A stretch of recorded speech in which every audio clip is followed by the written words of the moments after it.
Shalom, ನಿಮಗೆ ಸಮಾಧಾನವಾಗಲಿ. ದೇವರು ನಿಮ್ಮ ಸಂಗಡವಿದ್ದು ನಿಮ್ಮನ್ನು ಆಶೀರ್ವದಿಸಿ ನಿಮ್ಮನ್ನು ಮುನ್ನಡೆಸಲಿ. ನಾನು ಕ್ರಿಸ್ತನಲ್ಲಿ ಸೇವಕ ಪ್ರಸನ್ನ ಕುಮಾರ್. ಬನ್ನಿ ಈ ದಿನ ಒಂದು ವಿಷಯವನ್ನು ಧ್ಯಾನಿಸಿಕೊಳ್ಳೋಣ. ಪ್ರಿಯ ದೇವ ಮಕ್ಕಳೇ, ನಮ್ಮ ಜೀವನದಲ್ಲಿ ದೇವರೊಂದು ದೊಡ್ಡ ಆಯುಧವನ್ನು ಕೊಟ್ಟಿದ್ದಾನೆ. ಆ ಆಯುಧ ಯಾವುದಪ್ಪ ಅಂತ ಹೇಳಿದ್ರೆ ನಂಬಿಕೆ ಎಂಬ ಆಯುಧವನ್ನು ನಮ್ಮ ಜೀವನದಲ್ಲಿ ಕೊಟ್ಟಿದ್ದಾನೆ. ನಂಬಿಕೆ ಎಂಬುದು ನಮ್ಮ ಜೀವನದಲ್ಲಿ ಬಹಳ ಪ್ರಾಮುಖ್ಯವಾಗಿರೋದ್ರಿಂದ ನಾವು ಯಾವಾಗ ನಂಬಿಕೆ ಎಂಬ ಆ ಆಯುಧವನ್ನು ಉಪಯೋಗಿಸಬೇಕು. ಇನ್ನೊಂದು ಮಾತಲ್ಲಿ ಹೇಳಬೇಕಾದ್ರೆ, ಯಾವಾಗ ನಾವು ನಂಬಿಕೆಯನ್ನು ಇಡಬೇಕು ಅನ್ನುವಂಥ ವಿಷಯವನ್ನು ಇಂದು ನಾವು ಧ್ಯಾನ ಮಾಡಿಕೊಳ್ಳೋಣ್ರಿ. ಪ್ರಿಯ ದೇವ ಮಗುವೆ, ಜಾಗ್ರತೆ ಕೇಳಿಸ್ಕೊಳ್ರಿ, ಬಹಳ ಜಾಗ್ರತೆ ಕೇಳಿಸ್ಕೊಳ್ರಿ. ನಮ್ಮೆಲ್ಲರಿಗೂ ಸಹ ನಂಬಿಕೆ ಎಂಬ ಆಯುಧ ಕೊಡಲ್ಪಟ್ಟಿದೆ. ಯಾರೆಲ್ಲ ಕ್ರಿಸ್ತ ನಂಬಿಕೆ ಒಳಗಿದ್ದಾರೋ, ಯಾರೆಲ್ಲ ಕ್ರಿಸ್ತ ನಂಬಿಕೆಯಲ್ಲಿ ಜೀವಿಸ್ತಾ ಇದ್ದಾರೋ, ಯಾರೆಲ್ಲ ಕ್ರಿಸ್ತ ನಂಬಿಕೆಯಲ್ಲಿ ಬದುಕ್ತಾ ಇದ್ದಾರೋ, ಅವರೆಲ್ಲರಿಗೂ ಸಹ ಕ್ರಿಸ್ತ ನಂಬಿಕೆಯ ಉಳ್ಳಂತ ಪ್ರತಿಯೊಬ್ಬರಿಗೂ ಸಹ ಈ ನಂಬಿಕೆ ಎಂಬುದು ಕೊಡಲ್ಪಟ್ಟಿದೆ. ನಂಬಿಕೆ ಎಂಬುದು ಮೊದಲ ಸ್ಥಾನದಲ್ಲಿ ಇಡಲ್ಪಟ್ಟಿದೆ. ಕೇಳಿಸ್ಕೊಳ್ರಿ, ನಂಬಿಕೆ ತರುವಾಯವೇ ಎಲ್ಲವೂ ಬರ್ತದೆ. ನಂಬಿಕೆ ಇಲ್ಲದೆ ಇರುವಂಥದ್ದು ಪಾಪ ಎಂಬುದಾಗಿ ಬೈಬಲ್ ವಾಕ್ಯ ಮಾತಾಡ್ತದೆ. ಹಾಗಾಗಿ ನಂಬಿಕೆ ಎಲ್ಲರಿಗೂ ಕೊಟ್ಟಿರುವಾಗ ನಂಬಿಕೆಯನ್ನು ಯಾವಾಗ ಉಪಯೋಗಿಸ್ಕೊಳ್ಬೇಕು ಅನ್ನುವಂಥ ವಿಷಯ ಬಂದಾಗ, ಅನ್ನುವಂಥ ಪ್ರಶ್ನೆ ಬಂದಾಗ ಉತ್ತರ ಏನು ಗೊತ್ತಾ? ಕಷ್ಟಗಳು ಬಂದಾಗ ನಂಬಿಕೆಯನ್ನು ಉಪಯೋಗಿಸ್ಕೊಳ್ಬೇಕು. ನೋಡಿ, ಬಹಳಷ್ಟು ಸಾರಿ ನಮಗೆ ಕೊಡಲ್ಪಟ್ಟಂಥ ನಂಬಿಕೆಯನ್ನು ನಾವು ಚೆನ್ನಾಗಿದ್ದಾಗ ಯೂಸ್ ಮಾಡ್ಕೊಳ್ತೇವೆ. ಉದಾಹರಣೆಗೆ, ನಮಗೆ ಒಳ್ಳೆಯ ಹಣ, ಆಶೀರ್ವಾದ, ನಮಗೆಲ್ಲ ಸುತ್ತಮುತ್ತ ಅನುಕೂಲವಾಗಿರುವಂಥದ್ದು, ಸಂತೋಷ ಇರುವಂಥದ್ದು, ಈ ಎಲ್ಲ ಸಂಗತಿಗಳಿರುವಾಗ ನಾವೇನು ಮಾಡ್ತೀವಪ್ಪ ಅಂತ ಹೇಳಿದ್ರೆ, ನಾವು ಕರ್ತನ ಸ್ತುತಿಸ್ತೇವೆ, ಆರಾಧಿಸ್ತೇವೆ, ಉತ್ಸಾಹ ಉಳ್ಳವರಾಗಿರ್ತೇವೆ, ಕರ್ತನಲ್ಲಿ ಇನ್ನೂ ಹೆಚ್ಚಾದ ನಂಬಿಕೆ ಇಟ್ಕೊಂಡು ಹೋಗ್ತಾ ಇರ್ತೇವೆ. ಆದರೆ ನಮ್ಮ ನಂಬಿಕೆಯನ್ನು ಎಲ್ಲಿ ಉಪಯೋಗಿಸ್ಬೇಕಪ್ಪ ಅಂದರೆ, ನಾವು ಚೆನ್ನಾಗಿದ್ದಾಗಲ್ಲ. ಯಾವಾಗ ಎಲ್ಲಿ ಉಪಯೋಗಿಸ್ಬೇಕಂದ್ರೆ, ನಾವು ಚೆನ್ನಾಗಿ ಇಲ್ಲದೇ ಇದ್ದಾಗ, ನಾವು ಕಷ್ಟಗಳಲ್ಲಿ ಬಿದ್ದಾಗ, ನಾವು ಹೋರಾಟಗಳಲ್ಲಿ ಬಿದ್ದಾಗ, ನಾವು ಕಣ್ಣೀರಲ್ಲಿರುವಾಗ, ನಾವು ಭಯಂಕರವಾದ ಗೋಳಾಟದಲ್ಲಿರುವಾಗ ನಮ್ಮ ನಂಬಿಕೆಯನ್ನು ಉಪಯೋಗಿಸಬೇಕು. ಪ್ರಿಯ ದೇವ ಮಗುವೆ, ಚೆನ್ನಾಗಿದ್ದಾಗ ಎಲ್ಲರೂ ನಂಬಿಕೆಯನ್ನು ಉಪಯೋಗಿಸ್ತಾರೆ, ಆದರೆ ಚೆನ್ನಾಗಿಲ್ದಾಗ ನಂಬಿಕೆ ಉಪಯೋಗಿಸೋದೇ ದೇವರಿಗೆ ಇಷ್ಟ ಯಜ್ಞವಾಗಿರ್ತದೆ. ಹೀಗಿರಬೇಕಾದ್ರೆ ಇನ್ನೊಂದು ವಿಷಯ ಏನಪ್ಪ ಅಂತ ಹೇಳಿದ್ರೆ, ನಮ್ಮ ಕಷ್ಟಗಳಲ್ಲಿ ನಮಗೆ ನಂಬಿಕೆ ಇದೆಯಾ ಅಥವಾ ಇಲ್ವಾ? ಇನ್ನೊಂದು ಮಾತಲ್ಲಿ ಹೇಳಬೇಕಾದ್ರೆ, ಕಷ್ಟಗಳು ಬಂದಾಗ ನಮಗೆ ನಂಬಿಕೆ ಇದೆಯಾ ಅಥವಾ ಇಲ್ವಾ? ಯಾಕಂತ ಹೇಳಿದ್ರೆ, ನಿಮ್ಮ ಜೀವನದಲ್ಲಿ ಹೇಗೋ ಗೊತ್ತಿಲ್ಲ, ನನ್ನ ಜೀವನದಲ್ಲಿ ನಾನು ಯಾವಾಗ ಚೆನ್ನಾಗಿರ್ತೀನೋ, ನನಗೆ ಸುತ್ತಮುತ್ತ ಯಾವುದು ಸಮಸ್ಯೆ ಇಲ್ಲದೆ ಇದ್ದಾಗ, ನನಗೆ ಹಣ ಇದ್ದಾಗ, ನನಗೆ ಒಳ್ಳೆ ಸಂತೋಷ ಇದ್ದಾಗ, ಆರೋಗ್ಯ ಇದ್ದಾಗ, ನಾನು ದೇವರನ್ನ ಇನ್ನೂ ಮಹಿಮೆ ಪಡಿಸ್ತಾ ಇನ್ನೂ ಹೆಚ್ಚಾಗಿ ದೇವರಿಗಾಗಿ ಜೀವಿಸಬೇಕು, ಇನ್ನು ಮುಂದೆ ಹೋಗಬೇಕು, ಹಾಗೆ ಮಾಡಬೇಕು, ಹೀಗೆ ಮಾಡಬೇಕಂತ ಎಲ್ಲ ರೀತಿಯ ಪ್ಲಾನ್ಗಳನ್ನ ಮಾಡ್ತೇನೆ. ಆದರೆ ಕೇಳಿಸ್ಕೊಳ್ರಿ, ಜಾಗ್ರತೆ ಕೇಳಿಸ್ಕೊಳ್ರಿ, ಅದೇ ನಾನು ಚೆನ್ನಾಗಿದ್ದಾಗ ಅಷ್ಟು ಉತ್ಸುಕತೆಯಿಂದ ಉತ್ಸಾಹದಿಂದ ಮುಂದೆ ಹೋಗುವಂಥ ವ್ಯಕ್ತಿಯಾದ ನಾನು ಸಮಸ್ಯೆಗಳು ಬಂದಾಗ ಅಷ್ಟು ಉತ್ಸುಕನಾಗಿರೋದಿಲ್ಲ. ಯಾಕಂದ್ರೆ ಅಲ್ಲಿ ನನ್ನ ಜೀವನದಲ್ಲಿ ಉತ್ಸುಕತೆ ಅಥವಾ ಉತ್ಸಾಹ ಇಲ್ದಿರೋ ಕಾರಣ ಏನಪ್ಪ ಅಂದ್ರೆ, ಎಲ್ಲಿ?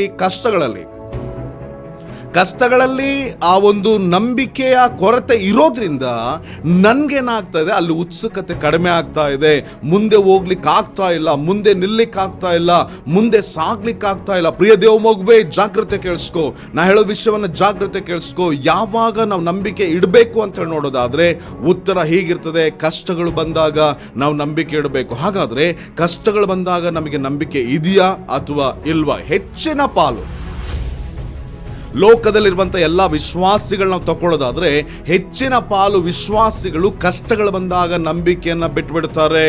ಕಷ್ಟಗಳು ಬಂದಾಗ ದೇವ್ರು ಇಲ್ಲ ಅಂತೇಳಿ ನಂಬ್ತಾರೆ, ಕಷ್ಟಗಳು ಬಂದಾಗ ದೇವ್ರು ಕೈ ಬಿಟ್ಟಿದ್ದಾನಂತ ನಂಬ್ತಾರೆ, ಕಷ್ಟಗಳು ಬಂದಾಗ ದೇವ್ರು ಸಹಾಯ ಮಾಡಲ್ಲ ಅಂದ್ಕೊಳ್ತಾರೆ, ಕಷ್ಟಗಳು ಬಂದಾಗ ಬಹಳ ಗುನ್ಗುಡ್ತಾರೆ, ಕಷ್ಟಗಳು ಬಂದಾಗ, ಹೋರಾಟಗಳು ಬಂದಾಗ ಅವರು ದೇವರಿಗೆ ವಿರುದ್ಧವಾಗಿ ನಿಂತ್ಕೊಳ್ಳುವಂಥವ್ರಾಗಿರ್ತಾರೆ, ಪ್ರಾರ್ಥನೆ ಬಿಟ್ಟು ಹೋಗುವಂಥವ್ರಾಗಿರ್ತಾರೆ, ವಾಕ್ಯ ಬಿಟ್ಟು ಹೋಗುವಂಥವ್ರಾಗಿರ್ತಾರೆ, ಸಭೆ ಬಿಟ್ಟು ಹೋಗುವಂಥವ್ರಾಗಿರ್ತಾರೆ, ಸಭಾಪಾಲಕರಿಗೆ ವಿರುದ್ಧವಾಗಿ ನಿಂತ್ಕೊಳ್ತಾರೆ, ಸೇವೆಗೆ ವಿರುದ್ಧವಾಗಿ ನಿಂತ್ಕೊಳ್ತಾರೆ. ಸಾಕಷ್ಟು ಸಂಗತಿಗಳು ಮಾಡ್ತವೆ. ಲೋಕದೊಳಗೆ ಅತಿ ಹೆಚ್ಚು ಭಾಗ ಜನರು ದೇವರನ್ನ ಬಿಟ್ಟು ಹೋಗ್ತಾರೆ. ಯಾವಾಗ ಕಷ್ಟಗಳು ಬಂದಾಗ ನಂಬಿಕೆಯೊಳಗೆ ನಿಲ್ಬೇಕಾದಂಥ ವಿಶ್ವಾಸಿಗಳು ದೇವರನ್ನ ಬಿಟ್ಟು, ನಂಬಿಕೆಯನ್ನು ಬಿಟ್ಟು ಪಲ್ಟಿ ಹೊಡೆದು ಹೊರಟು ಹೋಗ್ಬಿಡ್ತಾರೆ.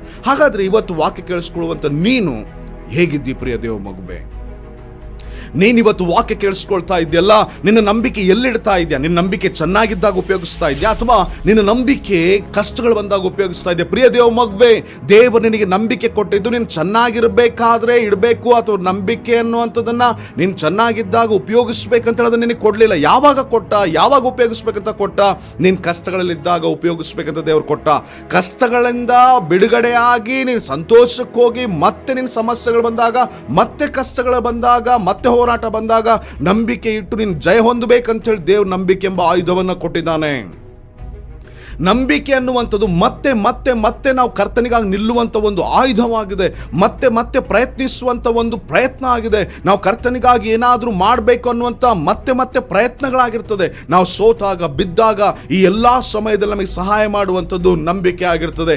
ನಂಬಿಕೆ ಇಲ್ಲದೆ ನೀನು ಪ್ರಾರ್ಥನೆ ಮಾಡ್ಲಿಕ್ಕಾಗಲ್ಲ, ನಂಬಿಕೆ ಇಲ್ಲದೆ ಬೈಬಲ್ ಓದಕ್ಕಾಗಲ್ಲ, ನಂಬಿಕೆ ಇಲ್ಲದೆ ಸಭೆಗೆ ಹೋಗೋಕ್ಕಾಗಲ್ಲ, ನಂಬಿಕೆ ಇಲ್ಲದೆ ನೀತಿ ನಡೆಯೋಕ್ಕಾಗಲ್ಲ, ನಂಬಿಕೆ ಇಲ್ಲದೆ ನಿನ್ನ ದಶಂಭಾಗ ಕೊಡೋಕ್ಕಾಗಲ್ಲ, ನಂಬಿಕೆ ಇಲ್ಲದೆ ಏನೂ ಮಾಡೋಕ್ಕಾಗಲ್ಲ. ನಂಬಿಕೆಯೇ ಎಲ್ಲದಕ್ಕೂ ಪ್ರಧಾನವಾಗಿರ್ತದೆ. ಹೀಗಿರುವಾಗ ಪ್ರಿಯ ದೇವ ಮಗುವೆ, ಜಾಗ್ರತೆ ಕೇಳಿಸ್ಕೋ. ನಿನ್ನ ಸಣ್ಣ ಕಷ್ಟದಿಂದ ಹಿಡಿದು ನಿನ್ನ ದೊಡ್ಡ ಹೋರಾಟ ತನಕ. ದೊಡ್ಡ ಹೋರಾಟ ಅಂದ್ರೆ ಯಾವುದು? ಸಣ್ಣ ಕಷ್ಟ ಅಂದ್ರೆ ಯಾವುದು? ನೋಡ್ರಿ, ಸಣ್ಣ ಕಷ್ಟ ಯಾವುದು ಅಂತ ನಾನು ನಿಮ್ಗೆ ಹೇಳ್ಬಿಡ್ತೀನಿ. ಸಣ್ಣದಾಗಿ ನಿಮ್ಮ ಮನಸ್ಸಲ್ಲಿ ಬೇಸರ ಸ್ಟಾರ್ಟ್ ಆಯ್ತು ಅಂತ ಇಟ್ಕೊಳ್ರಿ, ಅದು ಸಣ್ಣ ಕಷ್ಟ, ಸಣ್ಣ ಹೋರಾಟ, ಸಣ್ಣದಂತ ಸಮಸ್ಯೆ. ದೊಡ್ಡ ಹೋರಾಟ ಯಾವುದು? ದೊಡ್ಡ ಕಷ್ಟ ಯಾವುದು? ಎಫೆಸ ಪತ್ರಿಕೆ 6ನೇ ಅಧ್ಯಾಯದ 10ನೇ ವಚನದ ನಂತರದಲ್ಲಿ ಬರೆಯಲ್ಪಟ್ಟದೇನಪ್ಪ ಅಂದ್ರೆ, ಅಲ್ಲಿ ನಾವು ಸೈತಾನೊಟ್ಟಿಗೂ, ಸೈತಾನ ದೂತರೊಟ್ಟಿಗೂ, ಆಕಾಶ ಅಧಿಪತಿಗಳೊಟ್ಟಿಗೂ, ವಾಯುಮಂಡಲದ ಅಧಿಕಾರದ ಒಟ್ಟಿಗೂ ನಾವು ಹೋರಾಡ್ತೀವಲ್ಲ, ಭಯಂಕರವಾದ ಘೋರ ಯುದ್ಧ ನಡೀತದಲ್ಲ, ಅದು ಬಹಳ ದೊಡ್ಡ ಕಷ್ಟ. ಈ ಕಷ್ಟ ಬಹಳ ಜನರಿಗೆ ಬರೋದಿಲ್ಲ. ರೋಮ್ ಸಾಮ್ರಾಜ್ಯ ಇದ್ದಾಗ, ಅಂದ್ರೆ ಯೇಸು ಕ್ರಿಸ್ತನ ಸತ್ತು ಉಣಲ್ಪಟ್ಟು 3ನೇ ದಿನದಲ್ಲಿ ಪರಲೋಕ ಹೋದಾಗ, ಆ ಸಮಯದಲ್ಲಿ ಈ ರೋಮ್ ಸಾಮ್ರಾಜ್ಯ ಅನ್ನುವಂಥದ್ದು ಭಯಂಕರವಾಗಿ ದೇವರ ಮಕ್ಕಳನ್ನ ಹಿಂಸಿಸ್ತಾ ಇತ್ತು. ಅವರು ಭಯಂಕರವಾದಂತ ಘೋರವಾದಂತ ಯುದ್ಧದಲ್ಲಿ ಹಾದು ಹೋಗ್ತಾ ಇದ್ರು. ನೋಡ್ರಿ, ಜಾಗ್ರತೆ ಕೇಳಿಸ್ಕೊಳ್ರಿ. ನಾನು ಹೇಳುವಂಥದ್ದು ಏನಪ್ಪಾ ಅಂದ್ರೆ, ಅವರಿಗೆ ಆ ಯುದ್ಧ ಇತ್ತು, ನಮ್ಗೆ ಇವತ್ತು ಅಂತ ಯುದ್ಧಗಳಿಲ್ಲ. ನಾನೇನ್ ಹೇಳ್ತೀನಿ ಅಂತ ಹೇಳಿದ್ರೆ, ನಿನ್ನ ಜೀವನದಲ್ಲಿರುವಂತ ಸಣ್ಣ ಬೇಸರಿಕೆ ಅನ್ನುವಂಥ ಸಮಸ್ಯೆಯಿಂದ ಹಿಡಿದು ನೀನು ದೊಡ್ಡ ಹೋರಾಟಕ್ಕೆ ಸಾಗಿ ಹೋಗುವ ತನಕ ಎಲ್ಲದರಲ್ಲೂ ನಂಬಿಕೆಯನ್ನು ಉಪಯೋಗಿಸಬೇಕು. ನಿನಗೆ ಸಮಸ್ಯೆ ಬಂದಾಗ ದೇವರು ಕೈ ಬಿಟ್ಟ ಅಂತೇಳಿ ನಿನಗೆ ಅನಿಸ್ತು ಅಂದ್ರೆ, ನಿನಗೆ ಸಮಸ್ಯೆ ಬಂದಾಗ ದೇವ್ರು ಇಲ್ಲ ಅಂತ ಅನಿಸೋದಾದ್ರೆ, ನಿನಗೆ ಸಮಸ್ಯೆ ಬಂದಾಗ ಯಾರು ಸಹಾಯಕ್ಕೆ ಬರ್ತಾರಂತ ನೀನು ಕುಗ್ಗಿ ಕೂತ್ಕೊಳ್ಳೋದಾದ್ರೆ, ಅದರ ಅರ್ಥ ಅಲ್ಲಿ ನಿನ್ನ ನಂಬಿಕೆಯನ್ನು ಉಪಯೋಗಿಸ್ತಾ ಇಲ್ಲ ಅಂತೇಳಿ. ನೀವು ಹೇಗೋ ಗೊತ್ತಿಲ್ಲ, ನಾನು ಹಾಗೆ ಮಾಡ್ತೇನೆ. ನನ್ನ ಸಮಸ್ಯೆಗಳು ಬಂದಾಗ, ನನ್ನ ಕಣ್ಣೀರು ಬಂದಾಗ, ನನ್ನ ಹೋರಾಟ ಬಂದಾಗ ನಾನು ಕುಗ್ಗಿ ಕೂತ್ಕೊಂಡ್ಬಿಡ್ತೇನೆ. ಪ್ರಿಯ ದೇವ ಮಗುವೆ, ಜಾಗ್ರತೆ ಕೇಳಿಸ್ಕೋ. ದೇವ್ರು ಹೇಳೋದೇನಪ್ಪ ಅಂದ್ರೆ, ಎಲ್ಲಾ ಸಮಯದಲ್ಲಿ, ಯಾವ ಸಮಯದಲ್ಲಿ? ಚೆನ್ನಾಗಿದ್ದ ಸಮಯದಲ್ಲ, ಚೆನ್ನಾಗಿದ್ದ ಸಮಯದಲ್ಲಿ ದೇವರನ್ನ ಸ್ತುತಿಸು, ಕೊಂಡಾಡು. ಆದರೆ ನೀನು ಚೆನ್ನಾಗಿಲ್ದಿರುವಂಥ ಸಮಯದಲ್ಲಿ, ನೀನು ಹೋರಾಟದಲ್ಲಿ ಹಾದು ಹೋಗುವಂಥ ಸಮಯದಲ್ಲಿ, ನೀನು ಭಯಂಕರವಾದ ಕಣ್ಣೀರಿನಲ್ಲಿ ಹೋಗುವಾಗ, ನೀನು ಭಯಂಕರವಾದಂಥ ಆ ಶೋಧನೆಗಳಲ್ಲಿ ಹಾದು ಹೋಗುವಾಗ, ನೀನು ಭಯಂಕರವಾದ ಜಲರಾಶಿಗಳಲ್ಲಿ ಬಿದ್ದಾಗ, ನೀನು ಭಯಂಕರವಾದಂಥ ಭಾಷಾನ್ನ ಗೂಳಿಗಳ ಮಧ್ಯದಲ್ಲಿ ಬಿದ್ದಾಗ, ನೀನು ಅಗ್ನಿಯ ಮಧ್ಯದಲ್ಲಿ ಹಾಕಲ್ಪಟ್ಟಾಗ, ನೀನು ಸಿಂಹದ ಗವಿಗಳಲ್ಲಿ ಬಿದ್ದಾಗ, ಆ ಭಯಂಕರವಾದ 400 ವರ್ಷಗಳ ಆ ಒಂದು ಡಾರ್ಕ್ ಏಜ್, ಕತ್ತಲ ಯುಗದಲ್ಲಿ ಸಾಗುವಾಗ, ಅಂತ ಸಮಯದಲ್ಲಿ ನಂಬಿಕೆಯನ್ನು ಉಪಯೋಗಿಸ್ಬೇಕಂತೇಳಿ ದೇವರು ಬಯಸ್ತಾನೆ. ಆ ಸಮಯದಲ್ಲಿ ನಂಬಿಕೆ ಉಪಯೋಗಿಸ್ಕೋ ಪ್ರಿಯ ದೇವ ಮಗುವೆ. ಅಂತ ಸಮಯದಲ್ಲೇ ನಂಬಿಕೆ ಬೇಕು. ಯಾವಾಗ ನಿನಗೆ ಕಷ್ಟ ಬರ್ತದೋ ಅವಾಗ ನಿನಗೆ ಬೇಕಾಗಿರೋದು ನಂಬಿಕೆ. ಅವಾಗ ನಿನಗೆ ಬೇಕಾಗಿರೋದು ನಂಬಿಕೆ ಮಾತ್ರ. ನಂಬಿಕೆ ಹಿಡ್ಕೊ. ನನಗೆ ಕರ್ತನ ಸಹಾಯ ಮಾಡ್ತಾನೆ, ನನಗೆ ಕರ್ತನ ಎಬ್ಬಿಸ್ತಾನೆ, ಕರ್ತನ ನಿಲ್ಲಿಸ್ತಾನೆ ಅಂತ ನೀವು ಬೈಬಲಲ್ಲಿ ಎಲ್ಲಾ ಘಟನೆಗಳು ಓದ್ತಾ ಬಂದ್ರಿ. ಸಮಸ್ಯೆಗಳು ಬಂದಾಗ ವಿಶ್ವಾಸಿಗಳು ಅಥವಾ ಭಕ್ತರು ನಂಬಿಕೆ ಇಟ್ಟು ಅವ್ರು ಜಯ ಹೊಂದಿದ್ರು. ಅವ್ರು ನಂಬಿಕೆ ಇಟ್ಟು ಜಯ ಹೊಂದಿದ್ರು. ಅವ್ರು ಇನ್ನೊಂದು ಮತ್ತೊಂದು ಮಗದೊಂದು ಮಾಡಲಿಲ್ಲ, ಅವರು ನಂಬಿಕೆ ಇಟ್ಟು ಜಯ ಹೊಂದಿದ್ರು. ಪ್ರಿಯ ದೇವ ಮಗುವೆ, ನೀನಿವತ್ತು ನಿನ್ನ ಸಮಸ್ಯೆಗಳಲ್ಲಿ, ನೀನು ನಿನ್ನ ಸಮಸ್ಯೆಗಳಲ್ಲಿ ಜಯ ಹೊಂದಬೇಕಂತ ಬಯಸ್ತೀಯ? ಹಾಗಾದ್ರೆ ನಂಬಿಕೆ ಇಡು ಪ್ರಿಯ ದೇವ ಮಗುವೆ. ಯಾವಾಗ ನೀನು ನಂಬಿಕೆ ಇಡಬೇಕು? ನಿನ್ನ ಕಷ್ಟಗಳಲ್ಲಿ. ಯಾವಾಗ ನೀನು ನಂಬಿಕೆ ಇಡಬೇಕು? ನಿನ್ನ ಹೋರಾಟಗಳಲ್ಲಿ. ಯಾವಾಗ ನೀನು ನಂಬಿಕೆ ಇಡಬೇಕು? ನಿನ್ನ ಕಣ್ಣೀರಿನಲ್ಲಿ. ಯಾವಾಗ ನೀನು ನಂಬಿಕೆ ಇಡಬೇಕು? ನಿನ್ನ ಒಂಟಿಯಾಗಿ ಬಿದ್ದಾಗ. ಯಾವಾಗ ನೀನು ನಂಬಿಕೆ ಇಡಬೇಕು? ಎಲ್ಲರಿಂದ ಕೈ ಬಿಡಲ್ಪಟ್ಟಾಗ. ಯಾವಾಗ ನೀನು ನಂಬಿಕೆ ಇಡಬೇಕು? ನೀನು ಪಾತಾಳಕ್ಕೆ ಹೋದೆ, ನಿನ್ನ ಜೀವನ ಮುಗೀತು ಅಂತೇಳಿ ಅಂದುಕೊಳ್ಳುವಂಥ ಸಮಯದಲ್ಲಿ ನಂಬಿಕೆ ಇಡು, ನಂಬಿಕೆ ಇಡು, ನಂಬಿಕೆ ಮಾತ್ರ ಇಡು. ಎಲ್ಲ ಬಾಗಿಲುಗಳು ಮುಚ್ಚಿದಾಗ ನಂಬಿಕೆ ಇಡು, ಎಲ್ಲರೂ ಕೈ ಬಿಟ್ಟಾಗ ನಂಬಿಕೆ ಇಡು, ನಿಂದೆ ಅಪಮಾನಗಳಲ್ಲಿ ನಂಬಿಕೆ ಇಡು, ಹೋರಾಟಗಳಲ್ಲಿ ನಂಬಿಕೆ ಇಡು. ನಿನ್ನ ಜೀವನ ಮುಗೀತು, ನಿನ್ನ ಕತೆ ಮುಗೀತು, ನಿನ್ನ ಚಾಪ್ಟರ್ ಕ್ಲೋಸ್ ಅನ್ನುವಂಥ ಸಮಯದಲ್ಲಿ ನಂಬಿಕೆ ಇಡು. ದೇವರು ನಿನ್ನ ಜೀವನದಲ್ಲಿ ಮಹಿಮೆ ಆಗಿ ಎಬ್ಬಿಸ್ತಾನೆ. ಇದನ್ನು ಮಾತ್ರ ನೀನು ಮರಿಲೇಬೇಡ. ಧೈರ್ಯದಿಂದಿರು, ಹೆಮ್ಮೆಯಿಂದಿರು, ನೀನೊಬ್ಬ ಕ್ರಿಸ್ತನ ಹಿಂಬಾಲಕನಾದ ಕ್ರೈಸ್ತನೆಂದು. ಆಮೇನ್.